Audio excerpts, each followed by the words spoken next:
बात मानना नहीं चाहती। मेरी बात का कोई मतलब ही नहीं रह गया है। सत्ता मेरे हाथ से क्या गई, मेरे बात की कोई अहमियत ही नहीं रह गई। जिंदगी ने मुझे किस मोड़ पर लाकर खड़ा कर दिया। तुम्हारे पापा मुझे ही गलत समझते हैं, मुझे ही इसका जिम्मेदार समझते हैं। माँ जी, आप मुझे माफ नहीं कर सकती। तुम्हें माफ कर देने से हमारी बदनामी तो खत्म नहीं होगी।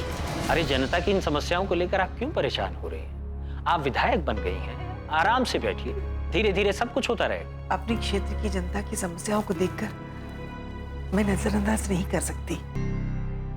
और क्षेत्र की जनता को शिकायत है, बिजली की सप्लाई ठीक से नहीं हो रही। देखिए, प्रदेश के पास जितनी बिजली है सबको उसी में बिजली देनी है। अब किस किस की शिकायतें दूर करेंगे आप? पहले भी उस क्षेत्र की जनता को 16 से 18 घंटे की बिजली सप्लाई होती थी, और आज भी पूरे प्रदेश में इतनी बिजली की सप्लाई तो हो ही रही है, लेकिन मेरे क्षेत्र की जनता को सिर्फ 4 घंटे की बिजली की सप्लाई क्यों हो रही है?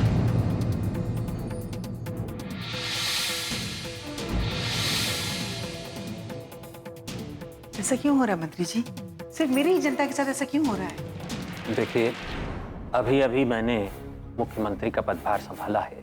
सारे प्रदेश की समस्याओं को देखने में, समझने में थोड़ा सा वक्त तो लगेगा ही ना। उसके बाद ही मैं किसी नतीजे पर पहुंच सकता हूं।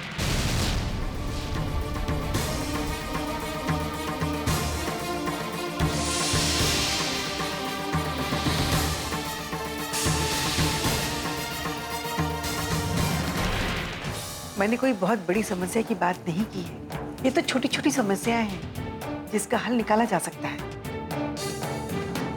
बस मैं आपसे इस बारे में आश्वासन चाहती हूँ। ठीक है, ठीक है, मैं देखता हूँ क्या हो सकता है। मैं जल्दी इस बारे में इंक्वायरी करता हूँ। यहाँ से निकलने के बाद मुझे अपने क्षेत्र की जनता से ही मिलना है। अगर आप मुझे आश्वासन देंगे तो ही मैं अपनी जनता को आश्वासन दे पाऊंगी ना। उनसे कह दीजिएगा कि जितना हो सकेगा हम करेंगे। फिलहाल वो थोड़ा सा इंतजार करें।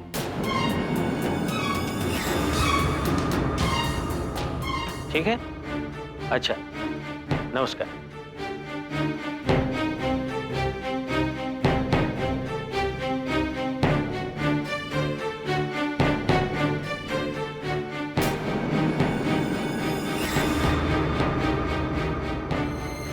सही किया आपने। जनता को महसूस होना चाहिए कि उन्होंने इन्हें वोट देकर बहुत बड़ी गलती की।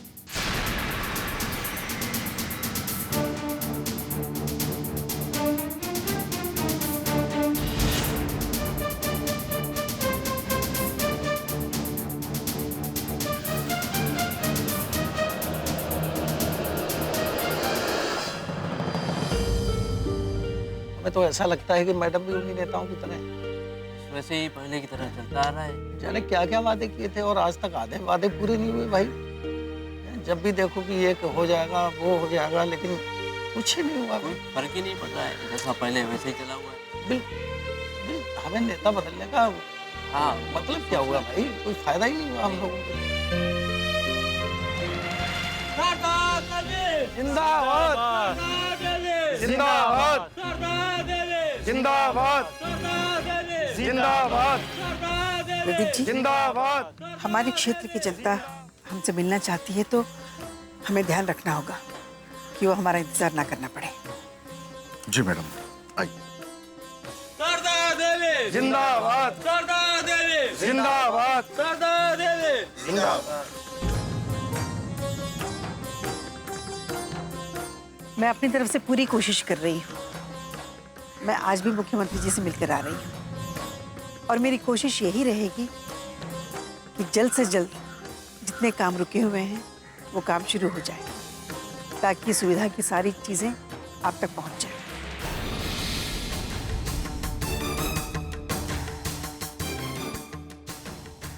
सारे काम फिर से शुरू होंगे, इसमें कुछ वक्त तो लगेगा ही।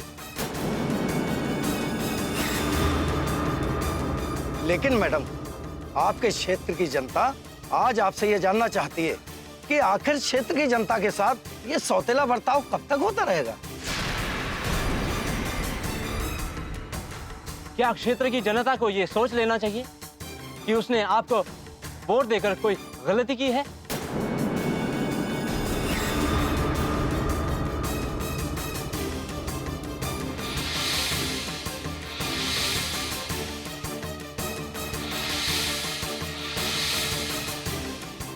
आपको इस क्षेत्र का विधायक बनाकर कोई गलती की है? ये आप क्या कह रहे हैं?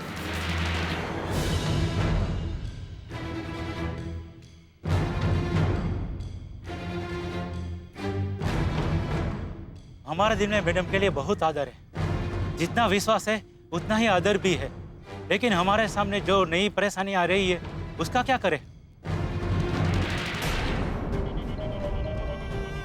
किस परेशानी की बात कर रहे हैं आप लोग? मैडम जी, बच्चों की परीक्षा नजदीक है और लाइट तो एक दिन में मुश्किल से 4 घंटे आ रही है। इस हालत में बच्चों के लिए अपनी पढ़ाई लालटेन और दिए के सामने करनी पड़ रही है।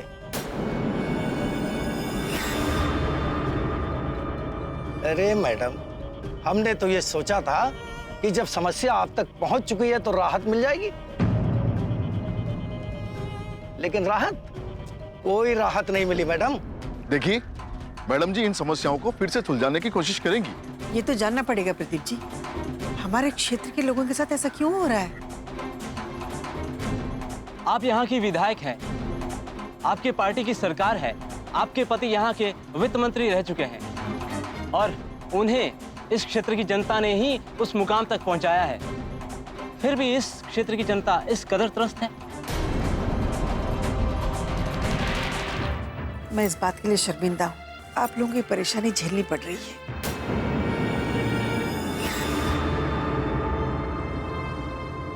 मैंने मुख्यमंत्री जी से बात की है और इसी वक्त मैं अपने पार्टी अध्यक्ष से भी बात करूंगी। पूछूंगी उनसे हमारे क्षेत्र के लोगों के साथ ये सौतेला व्यवहार क्यों है। बहुत बहुत धन्यवाद मैडम जी। जिंदाबाद जिंदाबाद जिंदाबाद।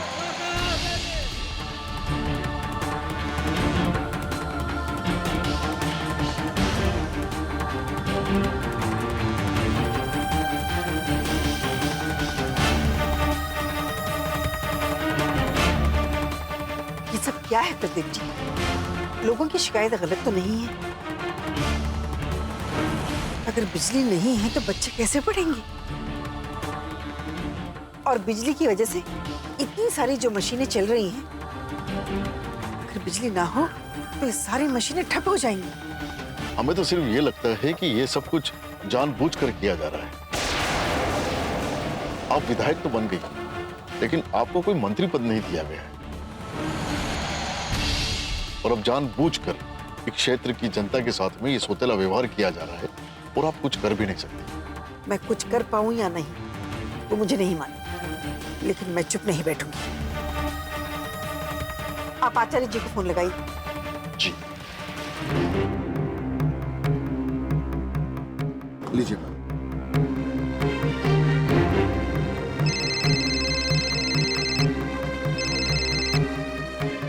हेलो। नमस्ते आचार्य जी। नमस्कार शारदा देवी, नमस्कार। कहिए, आज कैसे फोन किया? जाहिर सी बात है, मैंने यूं ही तो फोन नहीं किया होगा, कुछ खास बात है। वही तो पूछ रहा हूँ। आचार्य जी, आज मैं मुख्यमंत्री से मिली, अपने क्षेत्र की समस्याओं को लेकर बात करना चाह रही थी, लेकिन उनसे बात करके ऐसा लगा जैसे वो मेरे क्षेत्र की समस्याओं को सुनना ही नहीं चाहते। देखिए शारदा देवी, समस्याएं सिर्फ आपके क्षेत्र की नहीं है बल्कि पूरे प्रदेश की है। इतनी बड़ी समस्याओं को सुलझाने के लिए थोड़ा वक्त तो लगेगा ना। और देखिए, इतना बड़ा प्रदेश है, इन समस्याओं को थोड़े वक्त में सुलझाना मैं समझता हूँ कि ये किसी के लिए आसान नहीं है। मैंने कब कहा कि जादू की छड़ी घुमाकर समस्याओं का समाधान किया जा सकता है? मैं तो बस इतनी विनती कर रही थी कि कम से कम मेरे क्षेत्र के लोगों के साथ इस तरह का सौतेला व्यवहार ना करें। ये आप क्या कह रही हैं? आप ये कहना चाह रही हैं कि आपके क्षेत्र की जनता के साथ सौतेला बर्ताव हो रहा है? हाँ, लेकिन सिर्फ इसमें मेरी ही नहीं बल्कि पार्टी की भी बदनामी है। आज मेरे सामने लोग ये सवाल उठा रहे हैं, जिस पार्टी की सरकार है, क्या उस पार्टी को हमने वोट देके गलती तो नहीं की? शारदा देवी, मैं समझा नहीं, आप क्या कहना चाह रही हैं? हर क्षेत्र में कम से कम 16 घंटे की बिजली की सप्लाई है, तो फिर मेरे क्षेत्र में सिर्फ 4 घंटे की बिजली की सप्लाई क्यों?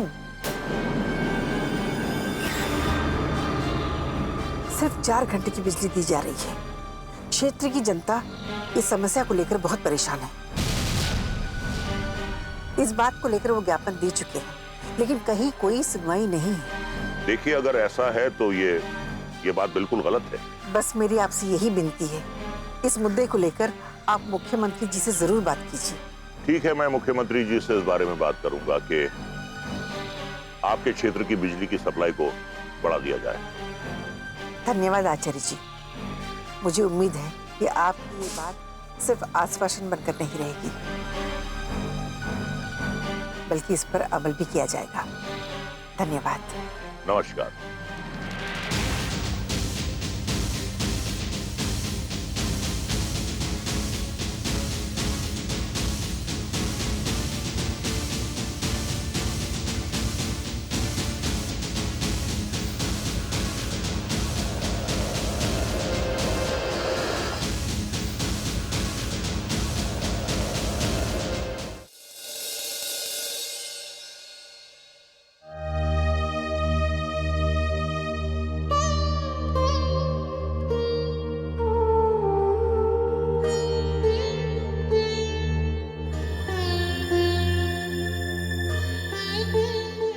आ गई माँ। हाँ बेटा।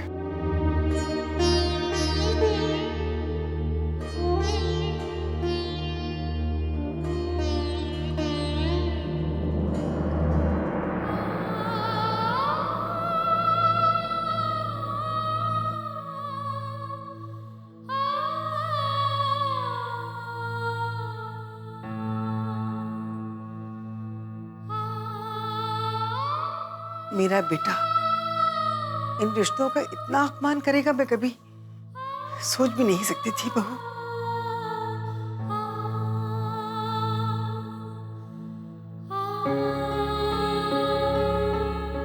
मैं तुम्हारा अधिकार किसी को नहीं दे सकती और ना ही तुम्हारा अधिकार कोई छीन सकता है। मैंने सोनाली को मजबूरी में घर में दाखिल होने दिया, इसका मतलब ये नहीं कि वो तुम्हारी जगह ले सकती है। उसे कभी भी मैं बहू का दर्जा दे नहीं सकती, कभी नहीं, क्योंकि उस घर की बहू सिर्फ तुम हो, सिर्फ तुम। काश कि ईश्वर तुम्हें जल्द से होश में ला देता, तो मेरी भी ताकत बढ़ जाती, अपने परेशानियों से और हालात से लड़ने की ताकत बढ़ जाती बहू। हाँ माँ, भाभी तो आपकी ताकत बनकर हर कदम पर आपके साथ साथ रही है। मैं क्या करूं मीनाक्षी, राजवीर की गलती का परिणाम क्या होगा मेरे को समझ में ही नहीं आ रहा है।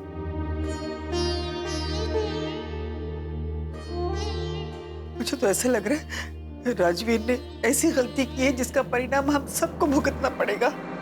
तुम्हें क्या लगता है मीनाक्षी, क्या वो लड़की इतनी आसानी से राजवीर की जिंदगी से चली जाएगी? आप ठीक कह रही है माँ। पता नहीं मीनाक्षी, मेरा दिल बहुत धड़क रहा है। पता नहीं कौन सा तूफान आने वाला है।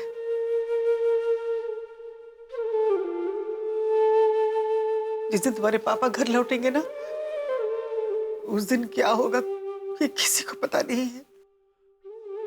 माँ, वैसे आप कहाँ से आ रहे हैं? मुख्यमंत्री जी से मिलने गई थी, उसके बाद क्षेत्र की जनता से मिलने चली गई। चलो चलते हैं बाहर, प्रदीप जी इंतजार कर रहे हैं और डॉक्टर से भी मिलना होगा। चलो।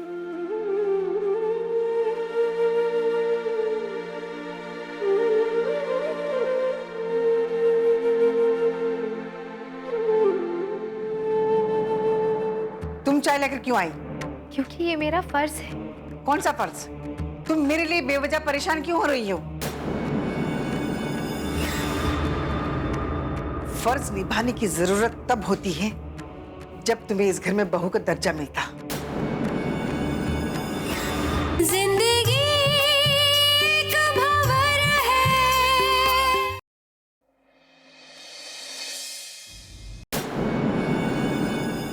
मैं अपनी परेशानियों के बीच जनता की परेशानियां तो नहीं भूल सकती ना प्रदीप जी। चाहे कुछ भी हो जाए, जनता की समस्याओं को उनका समाधान पहले होना चाहिए।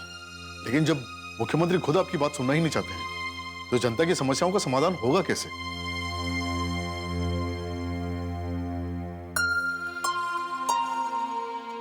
उसके लिए तो बस अब हमारे पास एक ही रास्ता रह जाता है।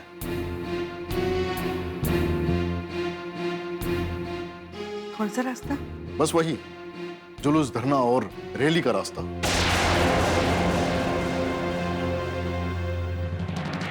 अब इसी तरह से इस सरकार को जगाने की कोशिश की जा सकती है। बस यही एक रास्ता रह जाता है अपनी मांगे बनवाने का। हाँ माँ, जनता को भी तो पता लगना चाहिए कि इस क्षेत्र के लोगों के साथ कैसा सौतेला रवैया अपनाया जा रहा है। नहीं मीनाक्षी, मैं अपने कार्यकर्ताओं को इसकी इजाजत नहीं दे सकती।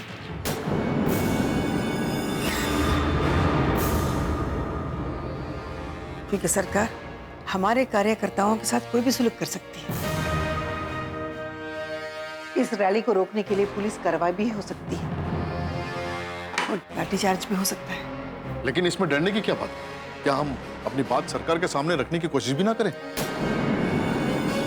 सरकार तो इस रैली को रोकने की कोशिश करेगी ही, लेकिन हमारे पास में भी तो इसके अलावा कोई और रास्ता बचता भी नहीं है।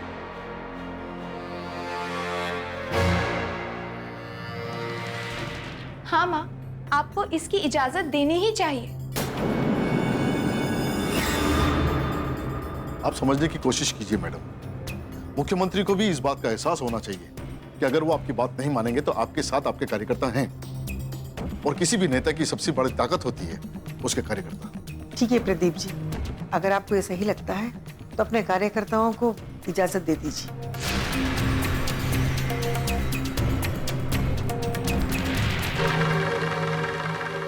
लेकिन ये प्रदर्शन शांतिपूर्ण होना चाहिए। इस बात का ख्याल रखा जाएगा मैडम। लेकिन मुख्यमंत्री जी ने तो आपको कुछ ज्यादा ही कमजोर समझ लिया है। लेकिन माँ जी, चाय तो पी लीजिए।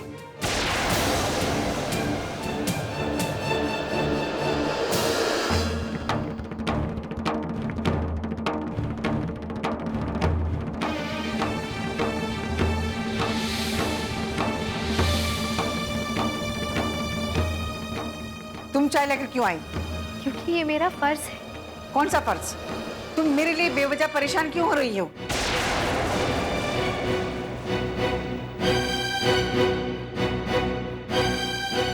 तुम्हें मेरे लिए परेशान होने की कोई जरूरत नहीं है। फर्ज निभाने की जरूरत तब होती है जब तुम्हें इस घर में बहू का दर्जा मिलता।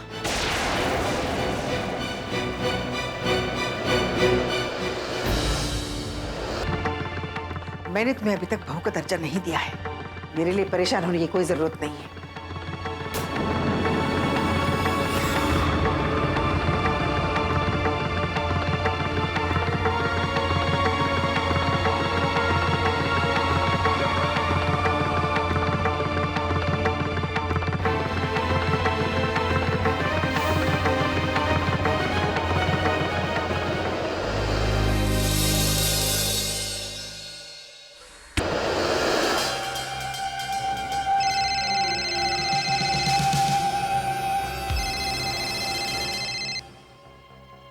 हाँ, नमस्कार मुख्यमंत्री जी। नमस्कार आचार्य जी। अच्छा हुआ आपका फोन आ गया, मैं तो खुद ही आपसे बात करना चाहता था। मुझे भी आपसे एक जरूरी बात करनी थी। हाँ कहिए। अरे वही बलदेव सिंह के बारे में बात करनी थी। बलदेव सिंह तो जेल में है आचार्य जी, लेकिन शारदा देवी का आत्मविश्वास 7वें आसमान पर है। और आप समझ सकते हैं कि इस विश्वास में हमारे लिए छिपी हुई धमकी है।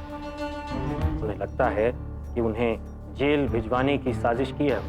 पार्टी की मांग पर आयोग का गठन किया गया था और ये किसी का अपना निजी फैसला नहीं था। आचार्य जी, मैं तो बस इतना जानता हूं कि आपकी आज्ञा थी, मैंने आपकी आज्ञा का पालन किया और मंजूरी दे दी। अब आगे आपको देखना है कि कहीं पासा न पलट जाए, हम पर कोई इल्जाम ना आ जाए आचार्य। अब तो ये कोर्ट ही तय करेगा कि आयोग की रिपोर्ट सही थी या गलत थी। इसका फैसला ना तो आप कर सकते हैं और ना ही हम। अब कोर्ट के फैसले का इंतजार करने के अलावा हमारे हाथ में कुछ नहीं है। मैं शारदा देवी के बारे में आपसे कुछ बात करना चाहता हूं। उनका यह कहना है कि उनकी क्षेत्र की जनता के साथ नाइंसाफी की जा रही है और उसके साथ सौतेला व्यवहार भी किया जा रहा है। जिंदगी का भंवर है। जैसे हालात बन रहे हैं उससे आपको अवगत कराना जरूरी था। आप समझते हैं कि बलदेव सिंह पुराने राजनीतिज्ञ हैं, राजनीति का शेर कहा जाता है उन्हें। आज हमने शेर को पिंजरे में जरूर बंद करवा दिया है, लेकिन कल अगर वो आजाद हुआ तो हमारे लिए मुश्किलें खड़ी हो सकती हैं। हाँ, ठीक कह रहे हैं आप। इस बात को लेकर तो मैं भी बहुत फिक्रमंद हूं। मैं शारदा देवी के बारे में आपसे कुछ बात करना चाहता हूं।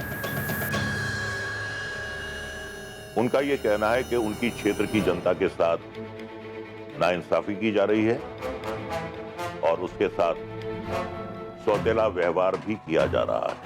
आचार्य जी, शारदा देवी राजनीति में नई है। उन्हें ये लगता है कि जादू की छड़ी घुमाने से सारा काम हो जाता है। ऐसा नहीं है। देखिए, मैं तो सिर्फ इतना कहना चाहता हूं कि अगर इस तरह के सवाल उठ रहे हैं तो उठने ही नहीं चाहिए। मैंने तो यह भी सुना है कि उनके क्षेत्र में बिजली की सप्लाई जानबूझकर कम कर दी गई है, जिसकी वजह से विकास और कारोबार ठप पड़ने लगा है। बलदेव सिंह को सबक सिखाने के लिए हमने जो किया वो किया, लेकिन जनता की नजर में ये बात नहीं आनी चाहिए कि उनके साथ बराबरी का व्यवहार नहीं हो रहा है। मैं तो आपसे यही निवेदन करूंगा कि वहां की जनता को पूरी सुविधाएं उपलब्ध कराई जाएं। मैं खुद इस बारे में व्यक्तिगत तौर पर ध्यान दूंगा। धन्यवाद। नमस्कार। धन्यवाद मुख्यमंत्री।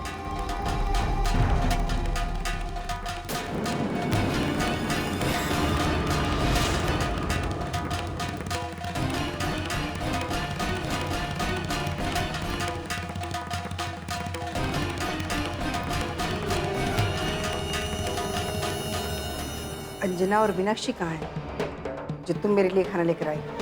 माँ जी, खाना अंजना ही लेकर आ रही थी, लेकिन मैंने उसे मना कर दिया। आप मुझे इस घर में बहू का दर्जा नहीं देना चाहती हैं तो कोई बात नहीं, लेकिन कम से कम मुझसे ऐसे बेरुखी से पेश तो मत आइए। अब तक बलदेव सिंह का वक्त इज्जत संवारने में और इज्जत बनाने में गुजरा है, लेकिन अब उनका वक्त इज्जत उतरने में और इज्जत गंवाने में गुजरेगा। यही तो मैं तुम्हें समझाने की कोशिश कर रही हूँ रजनी। दूसरों के बिगाड़ने की कोशिश में इंसान कभी अपने आप को नहीं बना पाता। जब सब कुछ करके ना इंसान को कुछ नहीं हासिल होता है माँ, तब वो ऐसे ही सोचता है जैसे मैं सोच रही हूँ।